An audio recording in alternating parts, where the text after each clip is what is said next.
उत्तर दीजिए इसका, मैं समय कम रह गया, बाकी मेहमानों को बुलाऊंगा चर्चा में। जी, आप बड़ा बीजेपी बताती है 10 बजे से 5 बजे तक हम लाए अर्थव्यवस्था में दुनिया में, वो कह रहे हैं बर्बाद दशक था। जी अखिलेश, देखिए बर्बाद जो बर्बाद लोग स्वयं थे वो तो यही सब कहेंगे। फ्रेजाइल 5 इस देश की अर्थव्यवस्था को देखिए, अब मैं तो बीच में इनके बोल नहीं रहा था, जरा इनको शांत कराइए। देखिए फ्रेजाइल 5 जो है, आप तो सौरभ जी बहुत पुराने एंकर और पत्रकार हैं। फ्रेजाइल 5 डॉक्टर मनमोहन सिंह के कार्यकाल में कहा गया था कि नहीं कहा गया था, और आदरणीय अटल बिहारी वाजपेयी जी ने जिसके हाथ से जब डॉक्टर मनमोहन सिंह के पास सत्ता गई थी, तब इस देश में जीडीपी की वृद्धि दर थी 8.5%, और जब डॉक्टर मनमोहन सिंह ने आदरणीय नरेंद्र मोदी जी को सत्ता के सूत्र सौंपे हैं तब 4.5% थी। जब पूरी दुनिया में अर्थव्यवस्था में तेजी थी, तब भारत की अर्थव्यवस्था की इतनी दुर्दशा करने का दुष्कर्म किसने किया? ये जो असंवैधानिक शक्तियां बन गई थी ना, श्रीमती सोनिया गांधी जो फाइलें मंगा लेती थी 10 जनपद पे, और जिस तरह से 12 लाख करोड़ रुपयों का भ्रष्टाचार, 2G 3G जीजाजी सब कुछ इन्होंने किया, उसका दुष्परिणाम था। फ्रेजाइल 5 जो है, इस तमाम रेटिंग एजेंसी ने अंतरराष्ट्रीय का, और जो 10वीं अर्थव्यवस्था जो है ये 2014 तक थी कि नहीं थी भारत की, और 5वीं अर्थव्यवस्था आज है कि नहीं है, और तीसरी अर्थव्यवस्था बनने की तरफ हम बढ़ रहे हैं कि नहीं बढ़ रहे हैं। चलिए, अब लोगों के जीवन में कितना परिवर्तन इनके दौर में आया, आपके दौर में आया, सब लोग खुद महसूस करते हैं। एक मिनट सर, जरा मेरा समय बिल्कुल चला गया प्रेम जी, मैं 2 मेहमानों को और चर्चा में ले आऊं।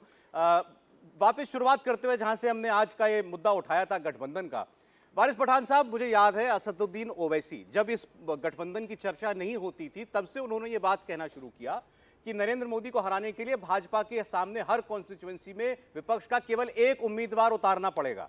ये बात तो वही कहते थे, वही बात आज सारा संयुक्त विपक्ष कह रहा है। 23 तारीख को क्या कहा गया कि हम पौने 500 सीटों के ऊपर एक उम्मीदवार देंगे। बात आप भी वही कह रहे हैं, ये भी कह रहे हैं। इतना मतभेद क्यों है? नहीं, मतभेद तो जरा भी नहीं है इसके अंदर। मतभेद तो इनकी तरफ से है ना। अगर ये चाहते तो हमको बुलाते, ये चाहते मुसलमान का रिप्रेजेंटेशन, अगर चाहते दलित भाइयों का रिप्रेजेंटेशन, तो सब तबके के लोगों को बुलाते। और हमने तो आज भी, जिस आप कह रहे हो, हमने तो वही कहा है ना कि मोदी को अगर हराना है तो 1 to 1 फाइट करना पड़ेगा, आइडियोलॉजिकल फाइट होनी चाहिए। इसमें कहाँ आइडियोलॉजिकल फाइट हो रहा है? अब मैं तो ये सोच के हैरान हूँ कि कांग्रेस कैसा फाइट करेगी अभी इसके अंदर। चलिए पीडी अगर हो जाता है, ममता जी बोलते हैं कि बंगाल में मत लड़ो, हम वहाँ पर मजबूत है। आप यूपी के अंदर अखिलेश बोलते हैं कि हम वहाँ पर मजबूत है, आप यहाँ पर नहीं लड़ो। अब दिल्ली में केजरीवाल बोलेंगे कि हम यहाँ पर मजबूत है, पंजाब में मजबूत है, तो वहाँ पर नहीं लड़ो। तो ये किस तरह से लड़ेंगे, जाके कहाँ लड़ेंगे? तो ये सब चीज़ को सोचना पड़ेगा। ऐसी बैठक अभी तो शुरुआत हुई है, मगर हमारा तो ये कहना है ना कि अगर हराना है ना बीजेपी को, हमारा भी इंटेंशन हुई है, लेकिन मुसलमानों और दलित भाइयों के बिना आप नहीं हरा सकते, आपको साथ में लेना पड़ेगा।